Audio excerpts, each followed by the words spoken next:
Okay, so I was asked by a very good friend, Amita, hello, um, if I could ask somebody to explain the true meaning of the lingam.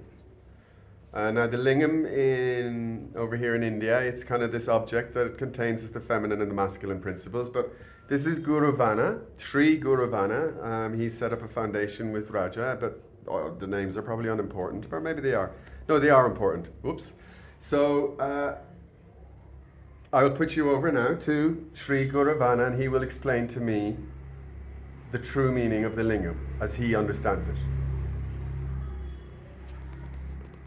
Shri Guruvana is in coastal belt of state of Karnataka in India. Is near Arabian Sea. Now I was just talking to Mr. Rose about our Sanatana Dharma or Indian tradition and culture.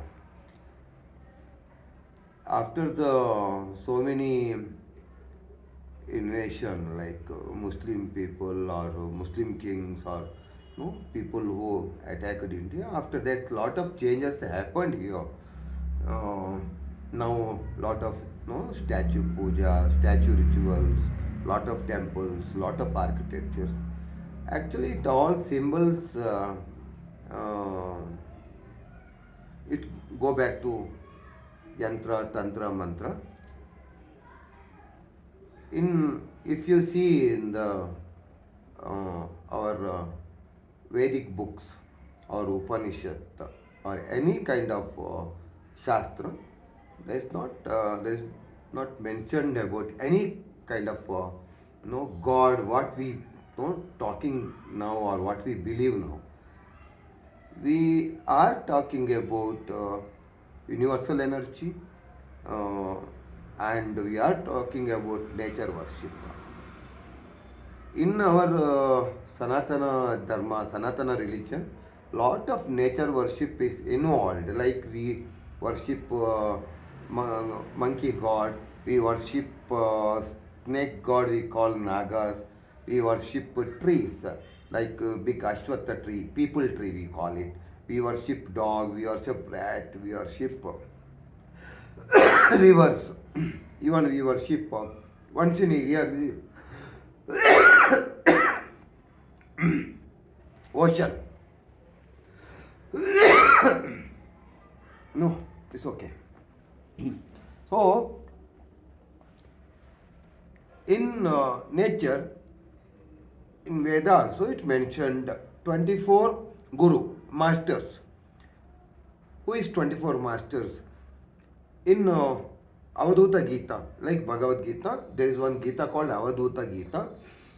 If you see 24 gurus like ant, five element like water, fire, earth, like five element, and ocean, and river, and prostitute, and Brahmin, and cobra. It's all 24 masters in which we can learn whatever vidya, whatever knowledge they have. These are all the 24 Guru Tattva. It comes in Veda also. This is what we are worshipping. And for the, as I learned from my Guru, we created God from our mind, and from same mind we are worshipping that God. We don't know. We don't have any knowledge about God, or we don't know actually what God practical is. But we are worshipping because from duality to Advaita, from oneness to reach, we need something to see and worship. Then only we can find out the God inside us. God is inside us.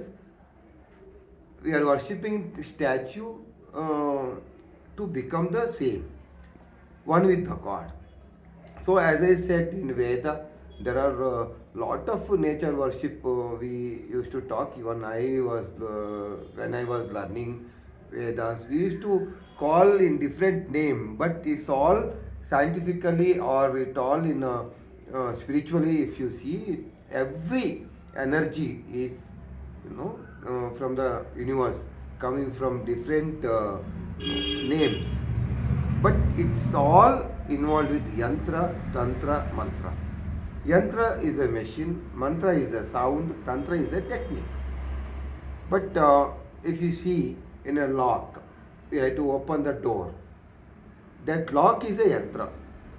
When we put the key, it makes sound. It is a mantra sound. And using the technology or using the technique to open the lock is a tantra. So this is mainly, we are useful for the activate the kundalini shakti, activate the kundalini and reach moksha, what we call, one with the God, or reach no birth and no death, that state of the mind. Everything, whatever in Veda told, it all depends on mind. When you become mindless body, there is no God, there is no earth, there is nothing. You are reaching to the nothingness from everything. Like I to tell my people, my devotees, that I am not attached to anybody, but I am connected to everybody. So each and every one has their own path, and each and everyone has their own way to understand the God or understand the spirituality, but everybody's destination is one.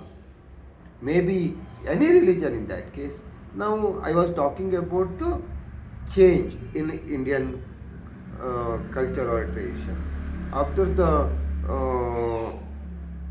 kingdoms or Muslim rulers era, there are a lot of changes happened. What I understand, that whoever have the power and money, they created the religion or they created all the differences. There is no difference at all.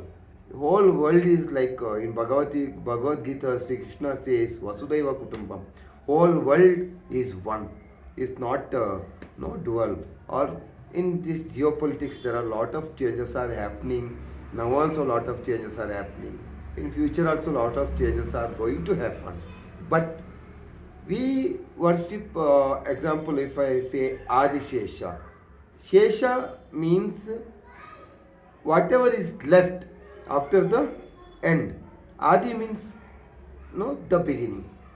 So we believe in our tradition, we believe that Adi Shesha is a Nagadevata.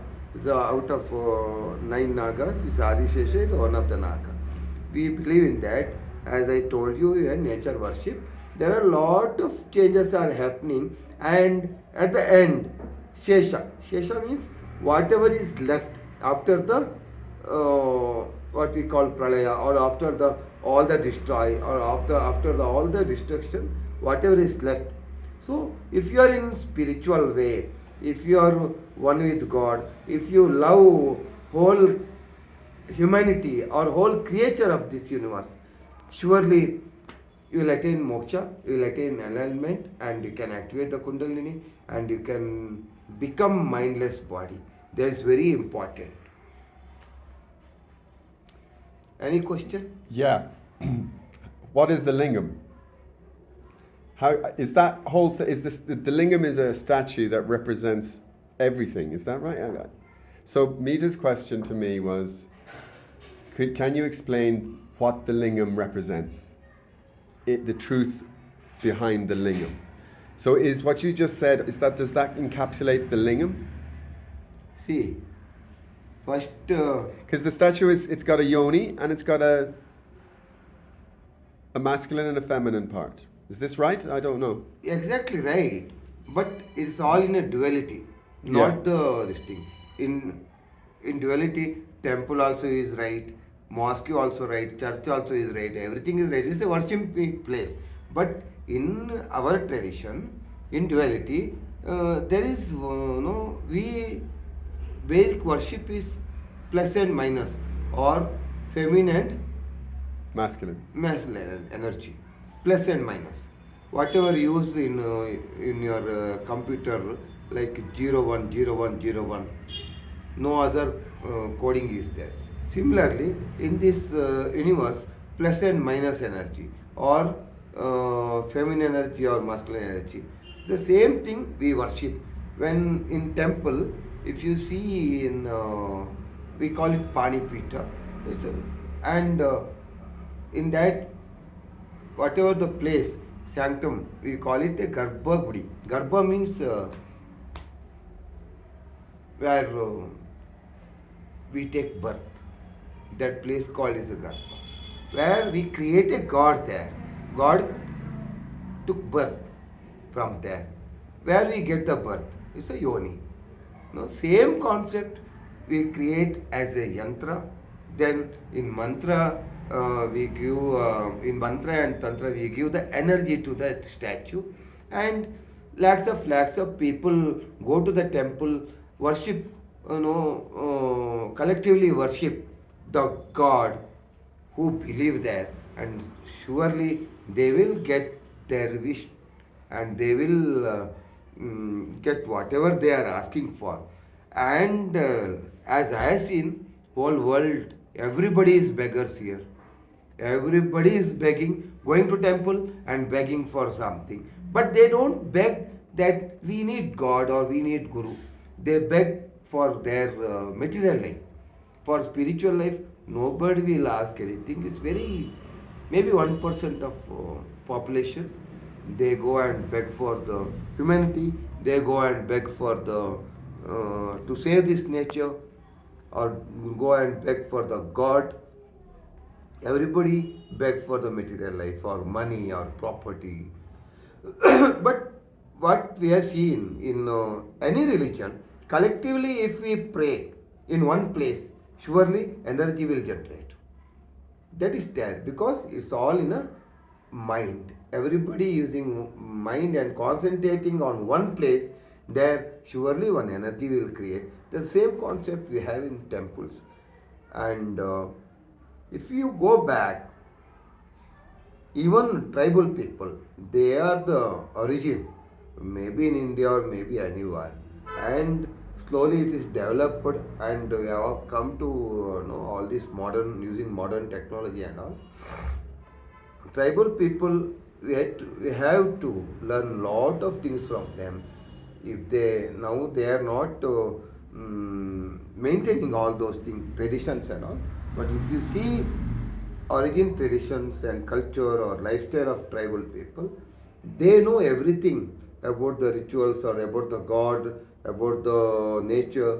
They know even now in modern technology, computer age, we used to use the computer for create the calendar, create the to see the eclipse, all these things. But in our ancestors, maybe tribal people in our ancestors also, they know it by no time and date. And my guru used to say that time is the best master for everyone, and time will answer all the questions. And nothing is in our hand. Nothing is in our hand. Today is in with us. Tomorrow, whether we are alive or not, we don't know. Okay, so what I suggest, what I teach to everyone is live for today. Past is past. Tomorrow is different. And as you are traveling whole world and you have a more knowledge than me, I am just sitting here, and you have more knowledge, and you people are creating the awareness of the real spirituality, which I have seen with many people. Wow. Okay, so Mita, I think that's the answer. I mean, that's the answer that was given. I don't know how satisfied you were with And that. one thing I want to tell you, many people come and ask about the God, about all this tradition and all. God or Guru, if you go in devotion, God will come to you with the devotion. If you go with the ego, God will come to you with the ego. Any kind of this thing. If you go with the love, unconditional love, you will get in unconditional love. If you go in a selfish way, you will get in a selfish way. But one thing you must answer, whether you created a God or God created you. If you created a God, you are scared, so you created a God. If God created you, no need to get scared. Be in freedom, live happily, and go around the world, do your work. One day everybody has to go. We don't know where we go, whether we come back or not, that also we don't know. In which form, that also we don't know. And second thing, when I was in Himalaya, after my Samadhi state, 18 months in Mount Kailash or near Manasarovar, I was in cave.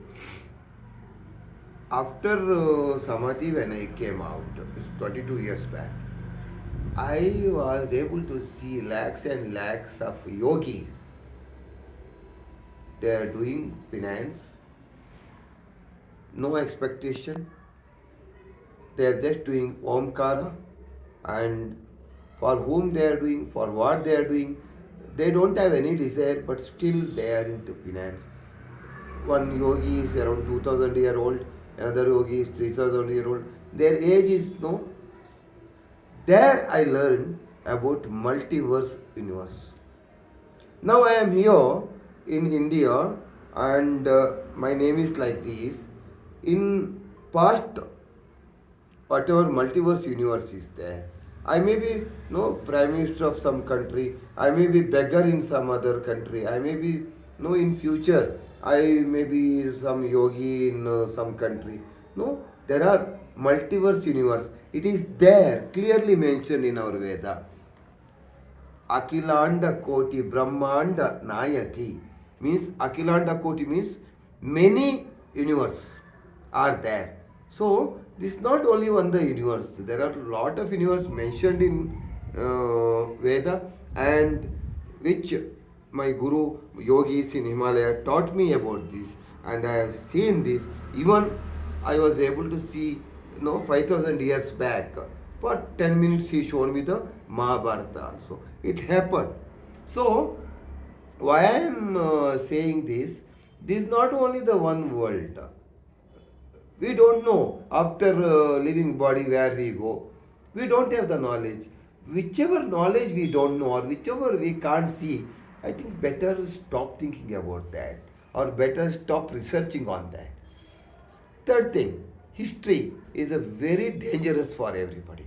We should not go to any kind of history, maybe any kingdom or maybe any distinct ancestors.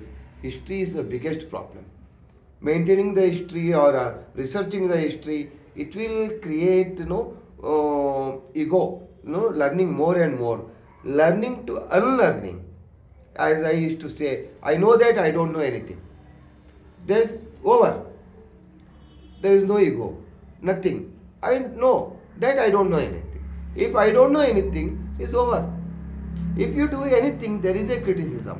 You can't stop criticism. Maybe good or maybe bad. You can't stop criticism. If you do nothing, you don't meet people, you don't react to people, you don't do anything, then there is no criticism.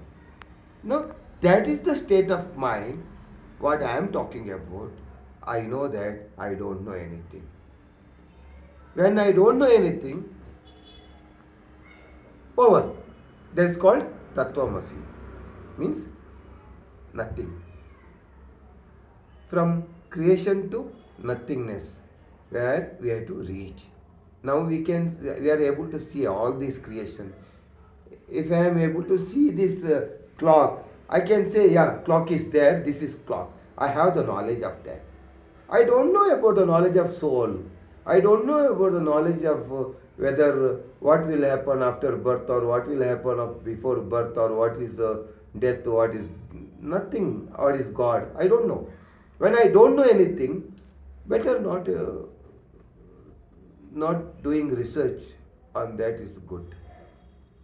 When you do the research, keep on doing the research, you will waste the time. You have to be like freedom, like bird. It should be freedom.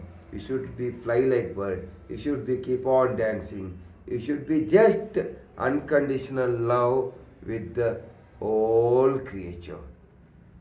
Whole creature. When you are, everyday life, you have 24 hours with you.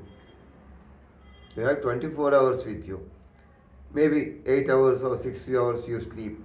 Given 24 hours, how you will make it useful yourself.